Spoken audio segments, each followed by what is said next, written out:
Assalamualaikum warahmatullahi wabarakatuh. Perkenalkan, nama saya Arna Saskia SPD MPD. Di sini saya akan menjelaskan bahan ajar bahasa Indonesia, yaitu tentang keterampilan berbahasa. Mari kita simak. Yang pertama, di sini ada capaian pembelajaran mata kuliah, yang mana diharapkan mahasiswa mampu menganalisis permasalahan pendidikan dan terampil berbahasa dalam menyampaikan gagasan dalam mengevaluasi dampak keterampilan berbahasa. Setelah itu, sub capaian pembelajaran mata kuliah, yang mana di sini mahasiswa mampu mendeskripsikan mekanisme keterampilan berbahasa Indonesia. Tujuan pembelajaran di sini ada beberapa poin, yang mana diharapkan mampu memahami konsep dasar dan fungsi bahasa Indonesia. Kedua, menguasai keterampilan berbahasa yang meliputi menyimak, berbicara, membaca, dan menulis. Yang ketiga, menganalisis serta memperbaiki kesalahan berbahasa sesuai kaidah bahasa Indonesia. Keempat, mengembangkan budaya literasi dan apresiasi sastra anak ke dalam pembelajaran bahasa Indonesia. Dan yang terakhir, menyajikan praktik pembelajaran bahasa Indonesia secara komunikatif, kreatif, dan juga profesional. Untuk lebih lanjut, di sini keterampilan berbahasa merupakan kunci komunikasi dalam sukses, yang mana bahasa Indonesia adalah jembatan antara pikiran dan dunia nyata. Menguasai keterampilan berbahasa bukan sekedar akademis, merupakan investasi masa panjang, yang mana jenjang karir kita, hubungan sosial, dan juga pengaruh di masyarakat itu sangat berperan penting. Setelah itu, apa itu keterampilan berbahasa? Di sini ada 4 aspek yang perlu kita pahami. Yang pertama, menyimak, yaitu memahami dan memaknai pesan lisan yang diterima secara aktif dan penuh perhatian. Yang kedua, membaca, yaitu menginterpretasikan lambang tertulis untuk memperoleh pengetahuan dan ide-ide gagasan. Yang ketiga, yaitu berbicara, menyampaikan ide dan gagasan secara lisan dengan jelas dan persuasif. Yang terakhir yaitu menulis, yang mana dapat menyusun gagasan secara sistematis dan terstruktur dalam bentuk teks bermakna. Setelah itu apa? Sinergi keempat keterampilan, di mana di sini keterampilan berbahasa bukanlah kemampuan yang berdiri sendiri-sendiri. Keempat pilar ini saling berkaitan untuk membentuk siklus komunikasi yang dinamis dari menyerap informasi, merupakan input, dan juga menciptakan pesan baru, berarti output. Bisa kita lihat di sini, antara membaca dan menyimak merupakan input, yaitu dapat memahami. Sedangkan berbicara dan menulis merupakan output, yang mana dapat menciptakan. Mengapa pentingnya bagi karir, yang mana dapat kita ketahui di dunia profesional, kemampuan teknis saja tidak cukup. Komunikasi yang tajam dan efektif adalah pembeda antara profesional biasa dan pembina yang berpengaruh. Hampir setiap profesi bergantung pada kecakapan berbahasa. Contoh, hukum dan advokasi. Jaksa dan pengacara bergantung pada kefasihan berbicara dan kemampuan menulis argumen yang kuat dan meyakinkan.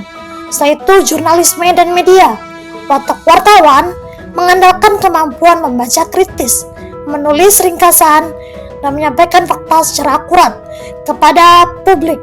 Sementara itu, manajemen dan kepemimpinan manajer sukses adalah komunikator, mampu menginspirasi tim, menyampaikan visi, dan menyelesaikan konflik melalui kata-kata.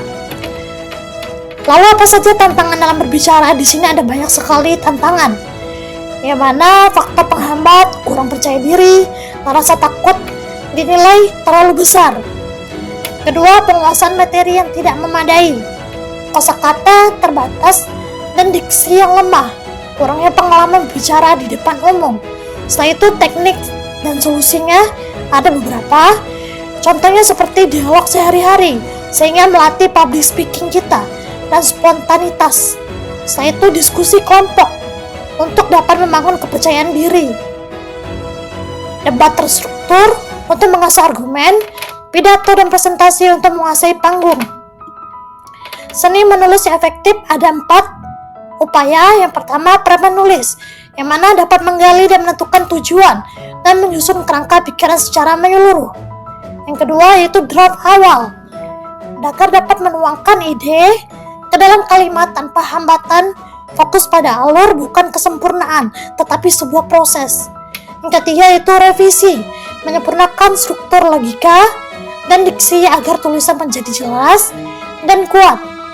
Publikasi yaitu menyajikan tulisan kepada pembaca dengan format bahasa yang tepat sasaran. Di sini karakteristik tulisan yang baik merupakan jelas dalam penyampaian, logis dalam alur, dan terstruktur dalam organisasi ide. Fondasi komunikasi efektif. Sebelum kita dapat berbicara atau menulis dengan baik, kita harus terlebih dahulu menjadi penerima pesan yang cerdas. Menyimak dan membaca adalah akar dari seluruh pohon keterampilan berbahasa. Menyimak bukan sekedar mendengarkan, melainkan identifikasi, menangkap bunyi dan kata, pemahaman, memproses makna dan konteks, dan juga evaluasi, menilai pesan dan merespon. Kekuatan membaca adalah pintu masuk menuju informasi global. Sebuah keterampilan yang melampaui bukan sekedar mengeja kata demi kata. Pembaca yang terlatih mampu menyerap, menganalisis, dan mengevaluasi teks secara kritis. Yang pertama, memperkaya kosakata. Kedua, melatih logika berpikir. Dan yang terakhir, membaca kritis. Menguasai di dunia lisan, yang mana kemampuan berbicara mampu membuka pintu-pintu yang tertutup bagi mereka yang hanya mengandalkan kemampuan teknis. Suara Anda adalah instrumen, dan instrumen terasa mengubah segalanya. Teknik berbicara di depan publik. Yang pertama, persiapan.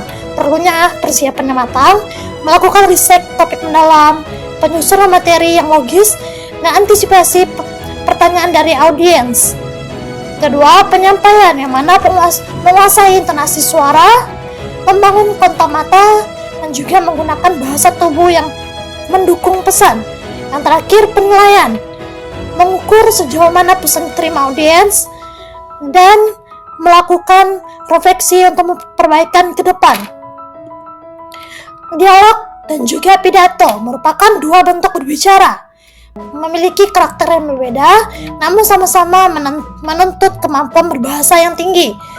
Contohnya, dialog merupakan komunikasi dua arah yang spontan, mendengar aktif, sedangkan pidato monolog satu arah, terstruktur, persiapan yang matang. Antara dialog dan pidato merupakan keduanya perlu empati dan diksi tepat. Sama-sama penting. Sini jejak tulisan yang berpengaruh.